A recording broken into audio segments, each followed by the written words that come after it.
Hi friends, welcome to Sachi creations. So ನಮ್ಮದು ಇವತ್ತೊಂದು mini blog ಆಗಿರುತ್ತೆ.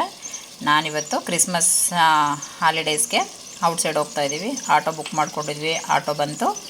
ಆಟೋದಲ್ಲಿ ನಾನು, ನಮ್ಮ ಅಕ್ಕ, ನನ್ನ ದೊಡ್ಡ ಮಗಳು ಮಾತ್ರ ಬಂದ್ವಿ. ರೈಲ್ವೆ ಸ್ಟೇಷನ್ಗೆ ಟಿಕೆಟ್ ಬುಕ್ ಆಗಿತ್ತು. ಸೊ ಅಲ್ಲಿಂದ ಬಂದು 20 ಮಿನಿಟ್ಸ್ ಇತ್ತು ನಮಗೆ. ಸೊ ಪ್ಲಾಟ್ಫಾರ್ಮ್ಗೆ ಬಂದು ನಿಂತ್ಕೊಂಡ್ವಿ.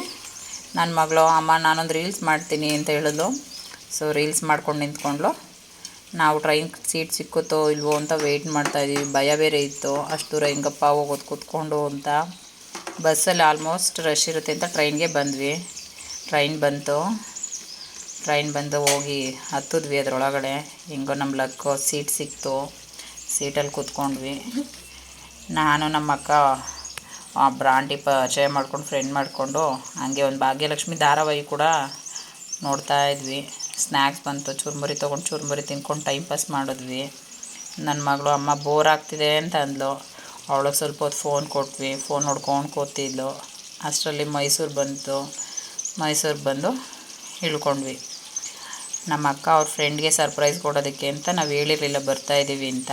ಅವಳಿಗೆ ಸರ್ಪ್ರೈಸ್ ಆಗಿತ್ತು, ನನಗೆ ಟ್ರಿಪ್ ಆಗಿತ್ತು. ಅವ್ರ ಬ್ರದರಿಗೆ ಫೋನ್ ಮಾಡಿ ಹೇಳಿದ್ಲು ಪಿಕ್ ಮಾಡೋದಕ್ಕೆ. ಅವ್ರು ಬರ್ತೀನಿ, ಬಂದಲ್ಲಿ ವೆಯ್ಟ್ ಮಾಡಿ ಅಂತ ಹೇಳಿದರು. ಸೊ ಫುಲ್ಲು ಜನ, ಎಷ್ಟು ಜನ ಇದ್ದಾರೆ ನೋಡಿ. ವೆಕೇಷನ್ಸ್ಗೆ ಎಲ್ಲೆಲ್ಲೋ ಹೋಗ್ತಾ ಇದ್ದಾರೆ ಅವರು ನಮ್ಮಂಗೆ. ಅಲ್ಲಿಂದ ಬಂದು ವೆಯ್ಟ್ ಮಾಡ್ತಾಯಿದ್ವಿ. ನನ್ನ ಮಗಳು ಅಲ್ಲೂ ಒಂದು ವೀಡಿಯೋ ಮಾಡ್ಕೊಂಡು ನಿಂತಿದ್ದು. ಅವಳಮ್ಮ ನಾನು ನನ್ನ ಪೇಜ್ಗೆ ಹಾಕ್ಕೊತೀನಿ ಅಂತ ವೀಡಿಯೋ ಮಾಡಿಕೊಂಡು ಮುಗಿಸ್ಕೊಂಡ್ವಿ. ಅಷ್ಟರಲ್ಲಿ ನಮ್ಮ ಅಕ್ಕ ಅವ್ರ ಫ್ರೆಂಡ್ ಬ್ರದರ್ ಬಂದು ನಮ್ಮನ್ನು ಪಿಕ್ ಮಾಡಿದ್ರು. ಅವರು ಯಾವ ಥರ ಫ್ರೆಂಡು ಅಂತ ಹೇಳಿದ್ರೆ, ಇವ್ರ ಮಕ್ಕಳು ನರ್ಸರಿ ಇದ್ದಾಗಿಂದ ಫ್ರೆಂಡ್ ಅಂತೆ. ಇಷ್ಟು ವರ್ಷದಿಂದ ಕ್ಲೋಸ್ ಫ್ರೆಂಡ್ ಆಗಿದ್ದಾರೆ. ಅದೇ ಥರ ಇರಲಿ ಲೈಫ್ ಲಾಂಗು. ನಮಗಂತೂ ಅಷ್ಟು ಲಾಂಗ್ ಫ್ರೆಂಡ್ಸ್ ಯಾರೂ ಇಲ್ಲ. ಅಲ್ಲಿಂದ ಬಂದ್ವಿ ಅವ್ರ ಮನೆ ಹತ್ರ. ಸೊ ನೋಡಿ ಇವಾಗ ನಮ್ಮ ಅಕ್ಕನ ಫ್ರೆಂಡ್ ರಿಯಾಕ್ಷನ್ ಹೇಗಿರುತ್ತೆ ಅಂತ. ಅವರು ಫುಲ್ಲು ಶಾಕ್ ಆಗಿಬಿಟ್ರು. ಬರ್ತೀವಿ ಅಂತಲೇ ಹೇಳಿರಲಿಲ್ಲ, ಫುಲ್ಲು ಶಾಕ್ ಆಗಿಬಿಟ್ಟು ನೋಡ್ತಾ ಇದ್ದಾರೆ.